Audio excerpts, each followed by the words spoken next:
بسم اللہ الرحمن الرحیم۔ ایک صاحب نے ثاقب رضا مصطفی کی ویڈیو بھیجی ہے۔ اس ویڈیو میں ثاقب رضا مصطفی ایک واقعہ سنا رہے ہیں۔ بھیجنے والے جو صاحب ہیں انہوں نے یہ تبصرہ بھی کیا ہے کہ یہ واقعہ آج کل ہمارے جو دعوت کے ساتھی ہیں وہ بھی سنانے لگے ہیں اور بڑے اہتمام کے ساتھ سنایا جانے لگا ہے۔ اس طرح سے سنایا جانے لگا ہے کہ اس واقعے کو سنا کر باقاعدہ دوسرے ساتھیوں کو رلایا بھی جاتا ہے۔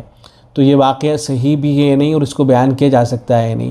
واقعہ اس طرح سے بیان کیا جاتا ہے کہ جب نبی اکرم صلی اللہ علیہ وسلم کا انتقال ہوا اور آپ صلی اللہ علیہ وسلم کو قبر مبارک کے اندر رکھ دیا گیا اور صحابہ کرام قبر مبارک سے باہر آ گئے، تو جو آخری صحابی تھے نکلنے والے قبر کے اندر سے، تو وہ فرماتے ہیں کہ میں نے دیکھا کہ نبی اکرم صلی اللہ علیہ وسلم کے لبہائے مبارک کے اندر جنبش ہو رہی ہے، آپ صلی اللہ علیہ وسلم کے ہونٹ مبارک حرکت کر رہے ہیں۔ تو صحابی کہتے ہیں کہ میں نے اپنے کانوں کو نبی اکرم صلی اللہ علیہ وسلم کے ہونٹوں کے قریب کیا کہ آخر آپ صلی اللہ علیہ وسلم کیا فرما رہے ہیں۔ تو صحابی کہتے ہیں کہ میں نے سنا کہ آپ صلی اللہ علیہ وسلم یہ فرما رہے تھے، اللہم اغفر لی امتی، کہ اے اللہ تو میری امت کی مغفرت فرما۔ تو صحابی کہتے ہیں کہ میں نے یہ بات دوسرے صحابہ کرام کو بھی بتائی کہ آپ صلی اللہ علیہ وسلم یہ فرما رہے ہیں۔ تو جو دیگر صحابہ کرام تھے ان کو بڑا تعجب ہوا کہ نبی اکرم صلی اللہ علیہ وسلم کس قدر شفقت فرمایا کرتے تھے امت کے اوپر۔ یہ پورا واقعہ جو ہے اس طرح سے اس کو بیان کیا جاتا ہے۔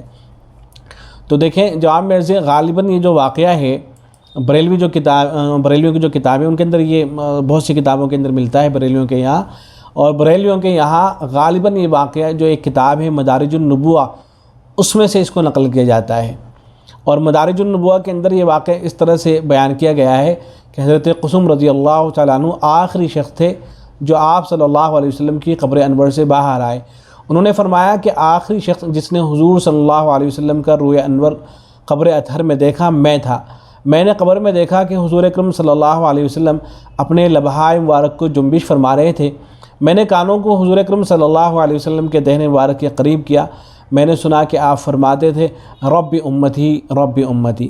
تو یہاں یہ واقعہ نقل ہوا ہے اور یہیں سے دوسری کتابوں میں بھی شاید نقل ہونا شروع ہوا ہے۔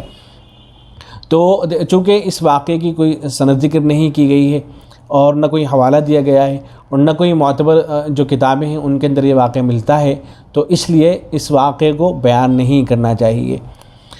دیکھیں اس پہ جو شیخ عبدالباقی اخوان زادہ ہیں انہوں نے یہ تبصرہ کر رکھا ہے، خلاصہ کلام میں لکھتے ہیں کہ آپ علیہ الصلوۃ والسلام کو اپنی امت کے لیے جس قدر غم فکر اور کڑھن تھی اس کے لیے قرآن و حدیث میں موجود صحیح روایات کافی ہیں، لہذا کمزور اور من گھڑت روایات کے ذریعے اس کو ثابت کرنے کی ضرورت نہیں ہے۔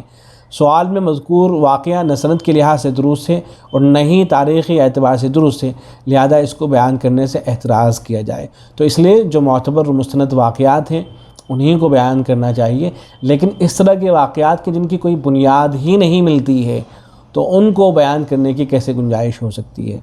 السلام علیکم ورحمۃ اللہ۔